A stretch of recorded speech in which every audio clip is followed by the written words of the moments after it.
नमस्कार मित्रांनो, मी शिरीष लहाडे. बातमी मागची बातमी या सत्रामध्ये आपलं स्वागत आहे. सध्या महाराष्ट्रात चर्चेचा विषय म्हणजे महानगरपालिकेच्या निवडणुका. येत्या 15 जानेवारीला महाराष्ट्रातल्या 29 महानगरपालिकांच्या निवडणुका होणार आहे आणि 16 जानेवारीला त्याचा निकाल हाती घ्या. आता महानगरपालिका म्हटलं की नॉर्मल लोकांना मुंबई, पुणे, ठाणे, नागपूर या महानगरपालिका येतात. आणि ही जी निवडणूक आहे ती नुसती महानगरपालिका निवडणूक असं नाही, तर ती 2029च्या विधान परिसभेच्या निवडणुकीची पूर्वतयारी आहे. त्याची रंगीत तालीम आहे असं आपल्याला समजायला हरकत नाही. महायुती सत्ता टिकवणार का विरोधक यशस्वी होणार असा प्रश्न आज आपल्यासमोर आहे. तर महानगरपालिकेची सत्ता म्हणजे काय, तर आपल्या रोजच्या जीवनावर परिणाम करणारी ती सत्ता आहे. नॉर्मली आमदार किंवा खासदाराकडे आपलं फारसं कधी काम पडत नाही, पण नगरसेवकाकडे मात्र नेहमी काम पडते. किंवा रस्ता खराब झाला आहे, ड्रेनेजेस तुंबलं आहे, कचराच उचलत नाही, असे रोजच्या जीवनाशी निगडीत असल्यामुळं नगरसेवक हा आपल्या आयुष्यातला एक महत्त्वाचा घटक पाहतो. तर पाणी, रस्ते, वाहतूक, कचरा यांचा जो प्रश्न तातडीने सोडवतो तो नगरसेवक लोकांमध्ये प्रिय होतो. आणि शहरी मतदार खुश असेल तर नॉर्मली शहरांमधून आमदारांची संख्या जास्त असल्यामुळं म्हणजे लोकसभा किंवा विधानसभाच्या निवडणुकांवर सुद्धा याचा परिणाम होतो. त्याच्यामुळे नॉर्मली सगळे राजकीय पक्ष हे नगरसेवकांना खुश ठेवण्याचा प्रयत्न करतात. चांगल्या लोकांना निवडून यावं, त्यांनी आपल्या पक्षाच्या वृद्धी करावी अशी नेहमी त्यांची इच्छा असते. आता देशातील सगळ्यात श्रीमंत महानगरपालिका म्हणजे मुंबई. 50,000 कोटीचं बजेट आहे तिथं, कमीत कमी. एवढं बजेट उत्तर भारतातल्या बऱ्याच राज्यांचं सुद्धा नाही. छोटी छोटी जी राज्य आहेत त्यांच्यासुद्धा एवढं बजेट येत नाही इतकं आपल्या महानगरपालिकेचं बजेट आहे. ते महानगरपालिकेचा जो महापौर आहे हा छोट्या राज्यांच्या मुख्यमंत्र्या इतका पॉवरफुल असतो. तर तिथून निवडून येण्यासाठी अगदी जीव घेणी स्पर्धा चालू आहे मुंबईमध्ये. भाजप आणि शिंदे गट हे एकत्र लढणार आहेत. 137 भाजप, 90 शिंदेसेना अशी त्यांची वाटणी झालेली आहे. उद्धव ठाकरे आणि मनसे यांची एकत्र लढायची तयारी झालेली आहे. त्याच्यामध्ये सुद्धा 150 आणि काही 67 अशा जागा चाललेलं आहे. दुसरा जो आहे की भाजप, उद्धव ठाकरे झाले तर काँग्रेस आणि वंचित यांची एक आघाडी निर्माण झालेली आहे. आता काय आलं की काँग्रेसकडे सुद्धा पुरेसे उमेदवार नाही, वंचितकडे सुद्धा पुरेसे उमेदवार नाहीत. वंचितला 62 जागा काँग्रेसने देऊ केल्या, त्यातल्या जवळजवळ 21 जागांवर त्यांना उमेदवार उभे सुद्धा करता आलेले नाहीत. पण काय झालं की काँग्रेस हातबल आहे, त्यांच्याकडे सुद्धा उमेदवार नाही आहेत. त्यांनी मोठ्या IT मध्ये सुरुवात केली की आम्ही स्वबळावर लढू, पण स्वबळावर लढण्या एवढे लोक पण त्यांच्याकडे नाहीत. त्याच्यामुळे काँग्रेस वंचितच्या आघाडीमध्ये उमेदवारांचा तुतडा.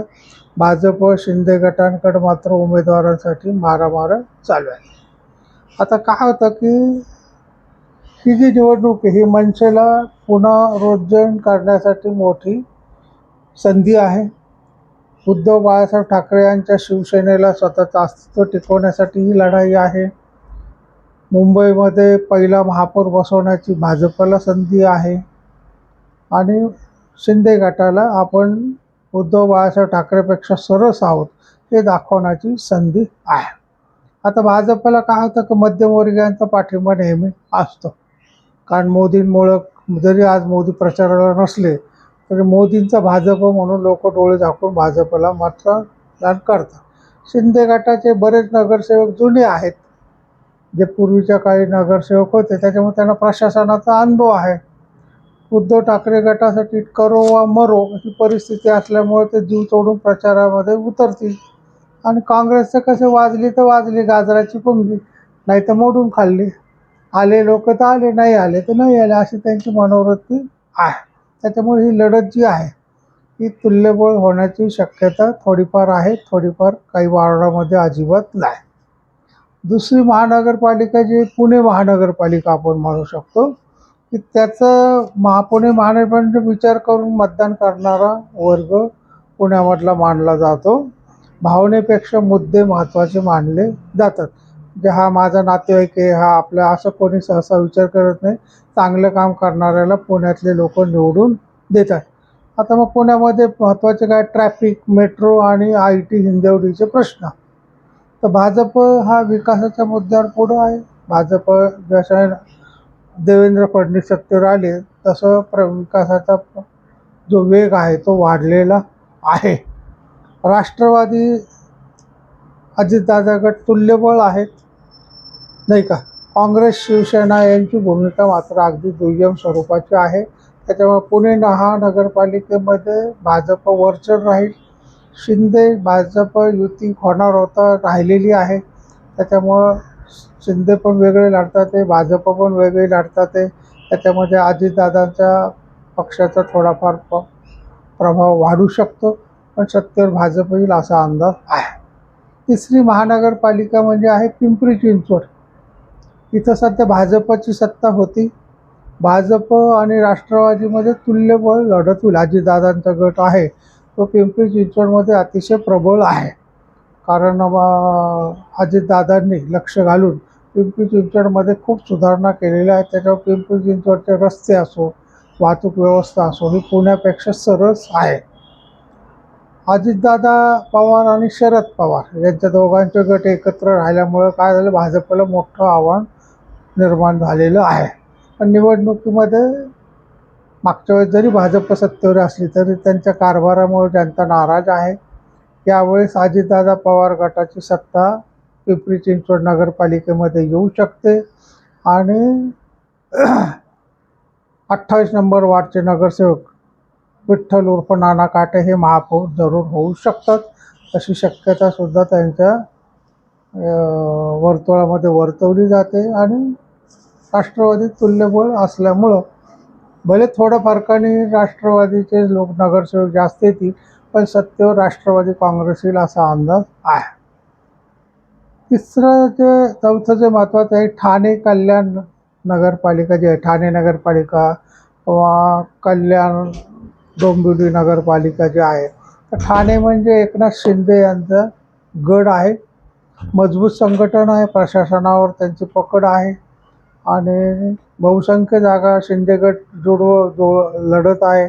भाजपला त्यांनी अगदी थोड्या जागा दिलेल्या आहेत. त्याच्यातल्या 8 जागा मुंब्र्यातल्या आहेत, म्हणजे मुसलमान बहुल आहे, त्याच्यामुळे त्या निवडून येण्याची भाजपची अजिबात शक्यता नाही. त्याच्यामुळे भाजप तिथं दुय्यम भूमिकेत राहील आणि शिंदेंचा गट मोठ्या प्रमाणामध्ये निवडून येईल आणि ठाण्यावर शिंदे गटाची सत्ता राहील. 5वी नगरपालिका म्हणजे भाजपचा अभेद्य गट आहे, नागपूर. किती फरकाने भाजप येईल एवढा प्रश्न आहे. त्याच्यामुळे इतर जे पक्ष आहेत तिथे नागपूरमध्ये असे तुल्यबळ नाहीत. बाकी नगरपालिका महानगरपालिकांमध्ये शहरी मतदान नॉर्मली भाजपकडे जातो असा अनुभव आहे. भाजपकडे RSSचं मजबूत संघटन आहे. त्याच्यानंतर विकासाचे दृष्टिकोनामुळे लोक मतदान देतात. नरेंद्र मोदी जरी प्रचारात नसले तरी नरेंद्र मोदीच्या नावावर त्यांचे फोटो लावून मतदारांना आकर्षित केलं जाऊ शकतं. आणि विरोधकांचं जर पाहिलं म्हणजे उद्धव ठाकरे गट, मनसे, काँग्रेस, तर नॉर्मली यांचं कसं आहे की फाटाफूट आहे, एकजुटी नाही. त्याच्याकडे उमेदवारसुद्धा त्यांना मिळेल असे झालेले आहेत. कसे तरी उमेदवार उभे केले, ते तुल्यबळ नाहीत. त्याच्यामुळं त्यांना एक ठराविक महानगरपालिकेमधलं यश सोडलं ते पुणे, मुंबई, ठाणे, कल्याण, डोंबिवली, नागपूर या ठिकाणी मोठ्या प्रमाणात यश मिळणार नाही. तर नॉर्मली कसं आहे की बा महायुती म्हणजे जर 29 महानगरपालिका आहेत, त्याच्यातल्या जवळजवळ 20 ते 22 महानगरपालिका ही भाजप शिंदे गटाकडं येतील. 3 ते 4 महानगरपालिका या अजितदादा गटाकडे जातील आणि साधारण 1, 2 ते 3 नगरपालिका त्रिशंकू परिस्थिती येऊ शकते व कोणाचंच बहुमत नाही.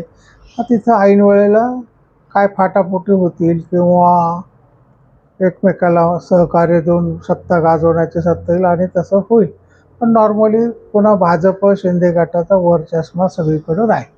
आता मला तुम्हाला विचारायचं आहे की तुमचं नक्की मत काय, की मुंबई महानगरपालिकेत कोण येईल, पुणे महानगरपालिकेत कोण येईल, पिंपरी चिंचवड नगरपालिका. जरी आपण बाहेरच्या शहरामध्ये राहत असलो तरी आपल्याला मुंबई पुण्याचे नगरसेवक माहिती असतात, कारण पेपरला त्यांचं जास्त फुटेज त्यांना आपोआप मिळतं. तर BMC म्हणजे बॉम्बे म्युन्सिपल कॉन्ट्री कोण जिंकेल बृहन महाराष्ट्र, पुणे पिंपरी चिंचवडमध्ये कोण जिंकेल, आणि तर तुम्ही याच्याबद्दल तुमचं मत अवश्य मांडा.